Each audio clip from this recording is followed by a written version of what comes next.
How much do you really want it? Let's talk about it. If you're joining me for the first time, my name is Marilyn Joyce. In the Purpose Zone is where we change our perspective, where we look at how we see ourselves, reroute it, turn it around so that we can survive, so that we can get our lives back, and so that we can eventually start doing our destiny. Today, we're talking about how bad do you really want it? And I'm going to tell you why this is pressing upon my heart so strongly. I got an email from someone that has been watching some of my other videos, and I could say that this is the first time I've ever gotten something like this, but down through the years, as I have been traveling and speaking and ministering in churches and doing personal counseling with people, I have just found this type of helplessness and these type of questions have come to me over and over and over again. It's like, Marilyn, why are you talking about writing a book when I'm living in hell, when I have tried and tried to escape a smothering relationship that is abusive, but not abusive in the way that I'm being punched or hit or anything like that. But I am trapped. And you're talking about writing books and doing other things. I don't get it. Okay? The reason why I talk about some of the things that I talk about is because there's life after. There's life after what you've been through. I understand abuse. I got out of that situation myself. I escaped, and then I made the best of things. I have dealt with a chronic, incurable illness now for years. You look at me on camera, I'm sure you can't see that. People that know me, unless I tell them, they don't even know that. I want to know how bad you want to get free. When I read that email, it reminded me of a conversation that I had with a very close friend of mine, and I also had this conversation with a family member of mine about 10 years ago. And I had to look at each one of them and say, do you really want to get free from this addiction? Do you really want to be delivered? Do you really want a life beyond your addiction and the things you've lost and things you've given up for your illness? You have to decide to make a choice. I have been where this young lady, I'm assuming she's a young lady that sent the email.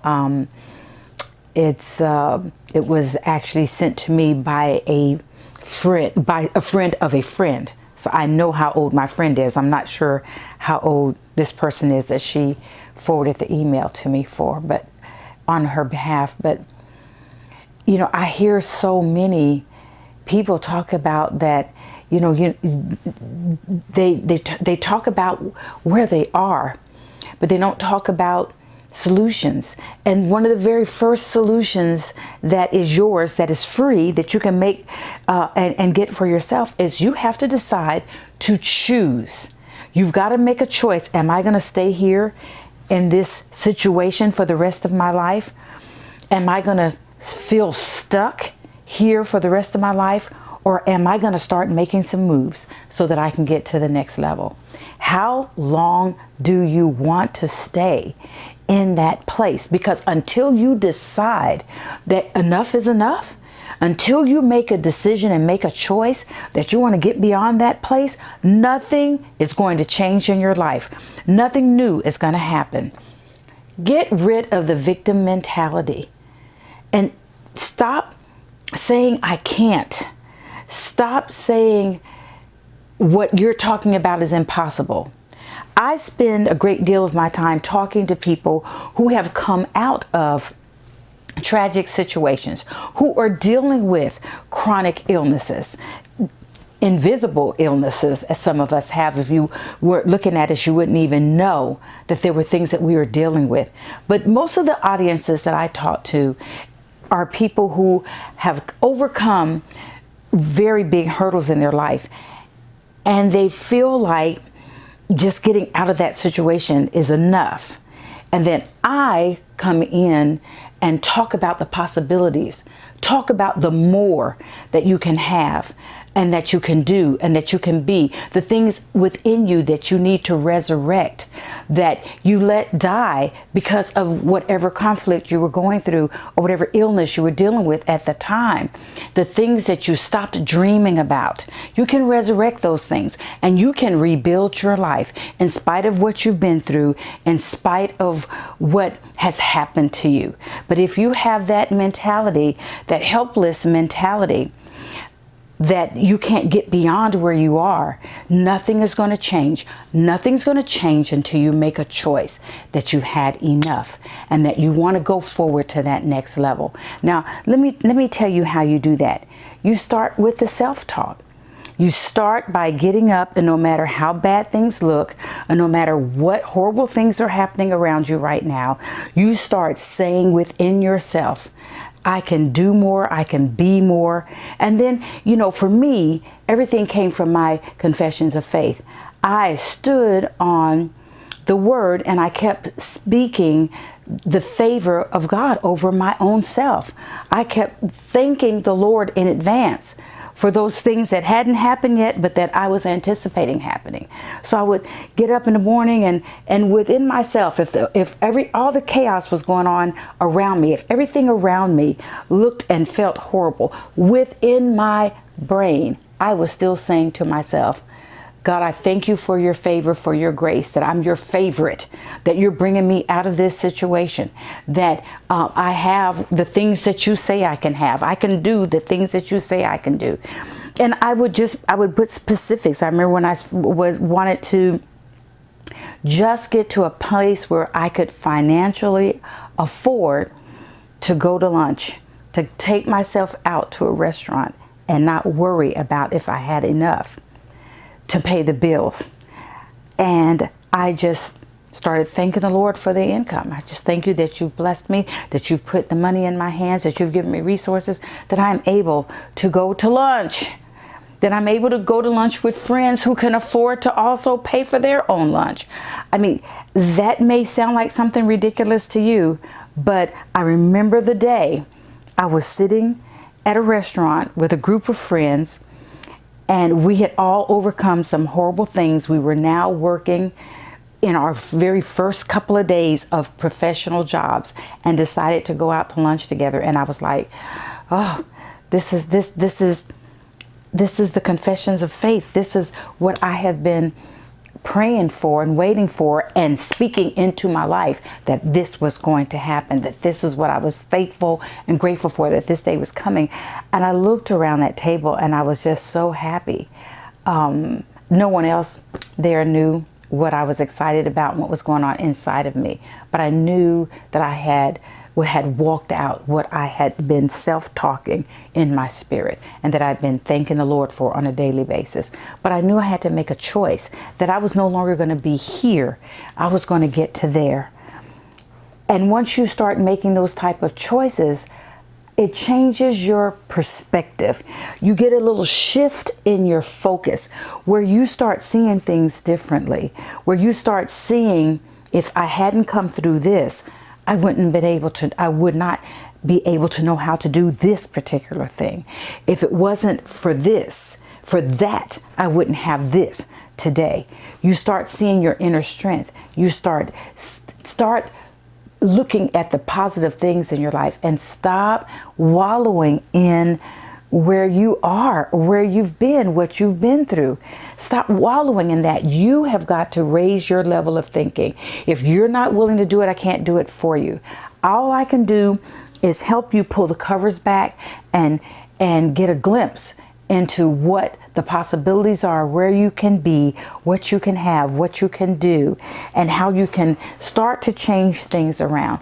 Only if you have already made the choice that you want to do that and that you can do that and that the possibilities exist for you and that you're willing to grab a hold of it. But if you don't decide that you want more, I can't make that decision for you. I cannot do it for you. I can give you roadmaps. I can give you motivation. I can give you inspiration. I can give you examples. I can tell you other people's stories. But let me tell you, when you decide that you are all that and that you are valuable enough, that you're willing to place value on yourself and come out of a place where you've chosen to think differently of yourself than you should, when you decide you can come out of that place, it's going to change everything in your life. You'll begin to see and get a glimpse of positive things happening. Positive things have been happening all along, but when you're depressed, you're and down in the dumps and feeling like a victim and feeling helpless and feeling like there's no way out, you don't see the positive things that are coming into your life and the positive things and the positive doors that are opening so that you can go to the next level. But so it is a matter of a changed perspective, changing your mind, reading a book. Information changes the seasons of your life. Sometimes a little information will change a great deal of things in your life. Expose your mind to something more. Confess and confess and confess your faith. Place value on yourself. Talk to yourself about how good you are, how valuable you are, how talented you are, how smart you are. There is something good about you. There is no such thing as he made me feel like. And because an abusive personality or a negative voice in your life has whispered in your ears for so long, there's no such thing as you chose to believe that and you cannot change your mind. You can change your mind, and if you don't do it, it's not going to happen. So if you're willing to go along on the journey with me, I will talk you through some of the places that I've been through and what it took for me to get up and cast that thing, cast those thoughts, cast that imagination, cast that negativity off of myself and off of my, get those weights off of my brain and off of my heart so that I could move forward. I have been in a place where I was angry and felt like there was nothing more and felt like I was did not deserve to be in this dark place right now. And I have seen the victory and I have felt what it feels like to come up out of that and go on to the more and the better. But you have to stop seeing yourself as less than. And you need to know that God is more than enough of what you'll need to get to the other side. Yes, you've got difficult decisions to make. You've got difficult choices to make. You've got still some more tough times to go through. But you can do this. You can rise up. You can survive. You can get your life back. You can discover your purpose. You can discover your destiny. You can do more. You can be more. And you can show your children and your grandchildren what it's like to live your life in such a way that you walk out of the dark places into the light. It is possible. Stay with me. Stay with this journey. And I'll see you next time here in the Purpose Zone. Make sure that you hit that subscribe button so that you don't miss the different phases and steps of this journey that we're going to go on from here.